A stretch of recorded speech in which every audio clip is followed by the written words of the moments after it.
ምን ስለኔ ቃል ነው የምታወራው? ልጄ ምን አረገች? ምንድነው ቆይ ይሄ ነገር? ለምን ቀጥታ አትናገርም? እቺ ሴትዮ የብሌን እውነተኛ እናት አይደለችም። ተከፍሏት የመጣች የውሸት እናት ናት። ውሸቱን ነው ከልጄ ለማረቅ የሚያደርጉት ጥረት ነው። እውነት ውሸቱን ነው። መቼም አይሳካላችሁም። እሺ ብሌን የኔ ልጅ ናት። መቼም ዳግም ለሰላም እውነታውን አሳወቃት። ሰላም አልማዝን ገደለቻት። በጣምም ደነገጠች። በቃ አሁን መታሰሬ ነው፣ ልጄን አደራ ብላ ለባህሉ ልጇን ሰጠች። ሰላም ሰላም! ውድና የተከበራችሁ ውድ ቤተሰቦች ሰላማችሁ ብዝት ትርፍርፍ ይበልልኝ እያልኩኝ አደራ ድራማ ክፍል 20 ይዤላችሁ መጥቻለሁ። ተወዱታላችሁ ብዬም ተስፋ አደርጋለሁ። ተወደዳችሁት ቪዲዮን ሸር ላይክ አድርጋችሁ አበረታቱ ስል በአክብሮት እጠይቃለሁ። ዳግም ለሰላም አልማዝ ተገዝታ የመጣች እናት እንደሆነችና እውነተኛ እናት እንዳልሆነች እውነታውን አሰማት። በዚሁም አጋጣሚ ሰላም ማመን አቃታት። ቶሎም አልነገራትም ነበረ። እየተጨቃጨቁ እያለች በመጣችበት ሰዓት ምንድን ነው ምን እየተፈጠረ ነው በማለት ዳግምን ትጠይቀዋለች። ዳግምም የማታውቂው ነገር አለ ሰላም፣ አንድ ነገር መስማት አለብሽ ስሚው በማለት ይላታል። በመጨረሻም አልማዝ የብሌን እውነተኛ እናት አይደለችም፣ በገንዘብ ተገዝታ የመጣች እናት ነች። ይህንንም የነገረችኝ ቃል ነች እመኚ ይላታል። ሰላምን ማመን ያቅታታል።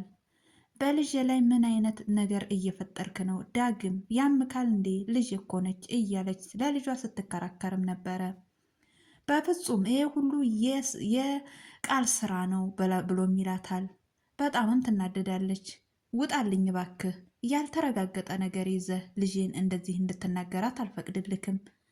ልጄ መሆኗን ረሳት እንዴ? ልጄ እኮ ነች ዳግም፣ ውጣልኝ። እንዲያውም አልፈልግም፣ ውጣልኝ። መናገር ያለበትን ነገር ቶሎ ብለህ ተናገር፣ ምን እያልክ ነው በማለት አምራም ትቆጣዋለች። በዚሁም አጋጣሚ ቃል ነገሮቹን ለማሳሳት አንተ የገነትን እንዳገትካት እንዳልናገርብክ ነው እንደዚህ የምታደርገው በማለትም ትላለች።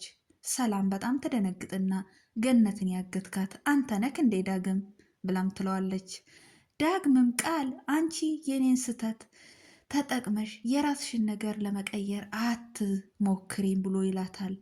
እውነት ነው ማለት ነው ነገሩ። ለካስ አንተ ነህ ያገትካት። አሁን ፖሊስ ሳልጠራ ቀጥ ብለህ ከቤት ይውጣልኝ ብላም ትለዋለች ሰላም።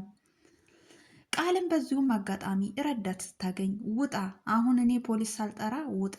አሁን ደግሞ እናቴን ልታግታት ነው? መቼስ ማገቱን ተክነክበታል። አንተ አይደልክም ገነትን ያገትካት?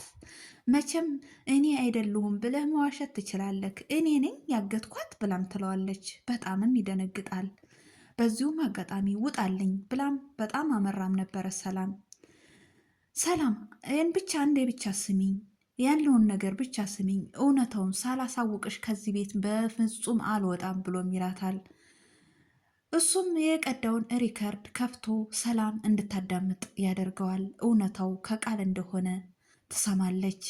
ቃልም ደንግጣ ይሄማ ቅንብር ነው፣ ኢዲት ነው፣ ኢዲት አድርጎ ነው ብላም ትላታለች። ሰላምም አፈርኩብሽ ልጄ አፈርኩብሽ። ምን አይነት አስተሳሰብ ነው? ምን አድርጋችሁ ነው? ይቺ ምስኪን ልጅ ለምንድን ነው እንደዚህ ያደረግሽው? እኔ ሞኝ መሰልኩሽ እንዴ? ብላ በጣም አመራ ትቆጣታለች።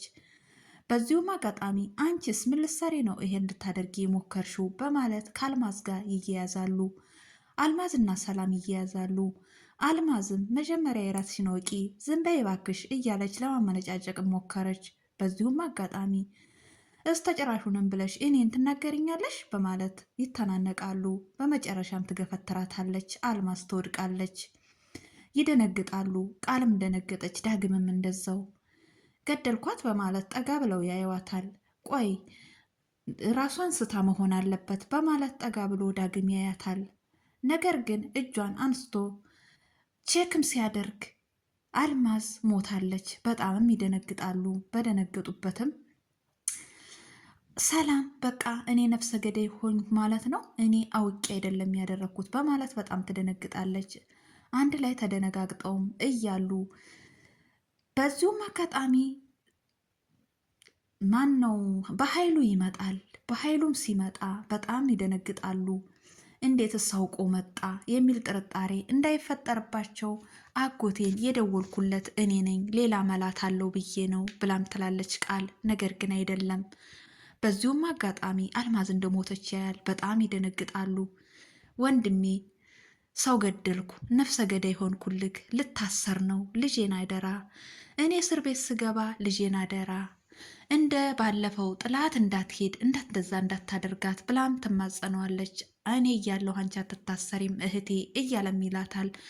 በዚሁም አጋጣሚ ከኛና ከእናንተ ሌላ የሚያውቅ ሰው አለ ብሎም ይላቸዋል። በፍጹም የለም በማለትም ይባባላሉ። በቃ ሬሳውን አረቀን እንጥለዋለን በማለት ይወስናል። እንዴ ይህማ ሌላ ወንጀል በወንጀል ላይ እየጨመርን ነው ብሎም በማለት ዳግም ይደነግጣል። አሁን ይሄ ሬሳ ተተመረመረ አሻራችሁን ምላችሁ ላይ መቅረጽ እጃችሁ አሻራው እላው ላይ ሳይቀር አይቀርም በማለትም ይላቸዋል። ዳግምም ቃልም ይደነግጣሉ። ዳግም ምን ነው ደነገጠ ብሎም ይለዋል። አይ እኔ እኮ ቅድም ሞታለች ወይንስ ወድቃ ነው ብዬም ቸክ አድርጊያት ነበረ ብሎም ይላል። እንደዛም ተሆነማ በቃ አሻራክ እሷ ላይ ቀርቷል ማለት ነው፣ የወንጀሉም ተጠያቂም ትሆናለክ ማለት ነው በማለት ይለዋል። በጣምም ይደነግጣሉ። በቃ አሁን ሌላ ችግር ከምንፈጥር አንሶላ አምጡና ሬሳውን እራቅ ያለ ቦታ ማንም ሳይሰማን እንጥለዋለን በማለት ይነጋገራሉ። ቤተሰቦቿ አስተመጡ በማለትም ይጠይቃሉ። አይ ቤተሰቦቿም ተመጡ አናቅም አላይናትም ማለት ነው፣ ልብሶቻቸው እኮ እዚህ ነው ያሉት፣ በኋላ ችግር እንዳይፈጠርብን በማለት ይፈራሉ። ሁላችሁም አላቅም በሉ በማለት ተወሳስነው ሬሳውን ቃልን አንሶላ አምጪ ብሏት አንሶላ አምጥተው ሬሳውን ለማሸሽ ሞክረዋል ማለት ነው። በዚሁም አጋጣሚ ገነት ባለፈው ክሎሮክስ በረኪና ልጠጣም ነበረ። በዚሁም አጋጣሚ ብሌን ደርሳላታለች። ብሌን ስትደርስ ገነት በረኪናውን ልጠጣ አፏ ላይ እንዳደረሰችው ነበር የደረሰችባትም።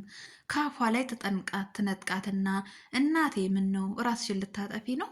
ለምንድን ነው እንደዚህ የምታደርጊው? እኔንስ የት አድርገሽኝ? እኔን የትረሳሽኝ? እኔስ ምንም መሆን ይመስልሻል? በማለት ብሌን በጣም ተናዳ ስታወራትም ነበረ። አንቺማ ልጄ እኮ ተውሽኝ እኮ ባለፈው እናትሽ እንደዛ ብላ ስታወራ እኔ ስሄድ ዝም አልሽኝ። አንቺ ታሁን ወዲያ እኔ ታሁን ወዲያ ህይወቴ ሁሉ ጨለማ ሆኗል፣ ለምንስ እኖራለሁ? በማለም ትላታለች።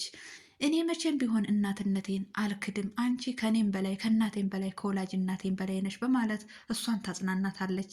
ነገር ግን ገነት ለተጠጣው የነበረውን በረኪና እና እኔ አንቺ በእኔ ምክንያት እንደዚህ ትሆንሽ የኔ መኖር ምን ምክንያት ነው? ምን ያስፈልጋል? በማለት ብሌን ያንን በረኪና ጠጥተዋለች። ገነትን በጣም ደነገጠች። እባካችሁ እርዱኝ እያለችም ስትጮሁም ነበረ። በዚሁም አጋጣሚ ተሯሩጣ ተጨንቃን ባለበት ሰዓት ለዳግም ትደውልለታለች። ዳግም ስልኩን ሊያነሳላት አልቻለም። ዳግምም ጭንቅ ላይ ነበረ። በአልማዝ በወደቀችው ተጨናንቀውም ነበረ እነሱ። በዚሁም አጋጣሚ ገነት ለብሌን ወተት ታጠጣታለች። ወተትም ስታጠጣት ይወጣላታል። በዚሁም አጋጣሚ እናቴ ተሽሎኛል በማለት አልጋው ላይ አንስታ አልጋው ላይ ታስተኛታለች። የገነት ጎረቤት ትመጣለች። ልጄ በረኪና ጠጥታ ሞታብኝ ነበረ እና ወተት አጠጣሻት? አዎ ወተት አጠጥቻታለሁ። አስመለሳት? አዎ አስመለሳት። በቃ ታስመለሳት፣ ልጃችን ድናለች ማለት ነው በማለት ይደሰታሉ። በዚሁም አጋጣሚ ልጄ እንደዚህ አታድርጊ በማለት ብሌንንም ትመክራታለች። ብሌንም እንዴ እናቴም ብቻ አይደለችም ለካ የምትወደኝ፣ ጎረቤት ሁሉ ይወደኛል። እኔ እንደዚህ በመሆኔ ለካ አንድ ነገር ቢፈጠር ለሁሉም አሳዝናለሁ ብላ እሷም ትገረማለች። በዚሁም አጋጣሚ አሁን እኔ ልሄድ ሸኙኝ ተሽሎኛል ብላም ትላለች። ብሌን አይ አይሆንም፣ አሁን አንቺም ትንሽ እረፍት ውሰጂ፣ እኛም ቡና እናፈላለን በማለት የገነት ጎረቤት እኔ ቡና ላምጣ አንቺ ከሰል አቀጣጥይ በማለት ቡናም ለምታመጣ ትሄዳለች። በዚሁም አጋጣሚ ሳሚ ባለፈው በተነጋገሩት እንገናኝ ባለችው መሰረት እበሩ ላይ መጥቶም እየጠበቃትም ነበረ። ለምንድን ነው የማትወጪው? እሰራልሻለሁ ብሌን፣ አንቺ ነሽ አሁን እኔ እንደዚህ የምትጫወችብኝ፣ ዋጋሽን እሰጥሻለሁ እያለ እሱም እየዛተባትም ነበረ። የገነትም ጎረቤት ቡና ይዛ መታ ቡናቸውን አምጥተው እየጠጡ እየተጫወቱም እያለ እየተመራረቁም ነበረ። እየተመራረቁም እያለ ብሌንን ጥሩ ባል ይስጥሽ፣ ጥሩ ትምህርትሽን፣ መልካም ነገር ይግጠምሽ እያሉም ሲመራረቁ አሜንም ትልም ነበረ። አንቺ እኮ ልጅ ነሽ የኔ ልጅ፣ ባል ስትበይ ለምንድን ነው አሜን የምትይው እያለች ገነትም እየቀለደች ስትላትም ነበረ። አንቺ አታቂም ገነት፣ ያሁን ልጆች እኮ ድግሪውንም ባሉንም አንድ ላይ ነው የሚያስኬዱት እያሉ እየተቀላለዱም እያለ እንዲያውም አንቺ እኮ ገና ልጅ ነች ስትላት ብሌን ትሽኮረመማለች። እንዲያውም ተሽኮረመመች፣ ምስኪን የሆነች ልጅ እያለች ጎረቤቷም ስታወራትም ነበረ። አንቺ ሁለተኛ እንደዚህ አይነት ነገር እንዳታስቢ፣ የአንቺ ህይወት የሁላችንም ህይወት ነው። አንቺ ማለት እኛ ማለት ነው። የገነት ብቻ አይደልሽም፣ የሁላችንም ነሽ። እንደዚህ አይነት ነገር ክፉ ነገር ስታስቢ እናትሽን አስቢያት፣ እናትሽ ያላንቺ መኖር አትችልም በማለት ትመክራታለች። እሺ በቃ ይቅርታ በማለት ብሌንም ገነትን ይቅርታ ትጠይቃታለች። ሳሚም እንግዲህ እየተጠባበቀ ነበር። በመጨረሻም እንግዲህ ያገኛታል ብለን ፈርተናል። እነ በኃይሉ ሬሳውን አረቀው ሊጥሉ እንግዲህ ቃል አንሶላ አምጪ ተብላ አንሶላውን ልታመጣም ሄዳም ነበረ። አንሶላውንም ይዛ መጣች። ገነትንም በኃይሉ ተረጋጊ እያላት እያጽናናትም ነበረ። በዚሁም አጋጣሚ ሬሳውን እየጠቀለሉ እያለ እነ ብሌን ይመጣሉ። ገነትና ብሌን በር ይንኳኳል። በጣም ይደነግጣሉ። አልከፈቱም። መጨረሻቸው ምን ይሆን የሚለውን በቀጣይ ቪዲዮ ይዤላችሁ መመጣ ይሆናል። ለዛሬ ይዤላችሁ የመጣሁት ይሄን ይመስላል። በሌላ ቪዲዮ ውስጥ የምንገናኝ። ሰላም ሁኑልኝ። ባይ ባይ።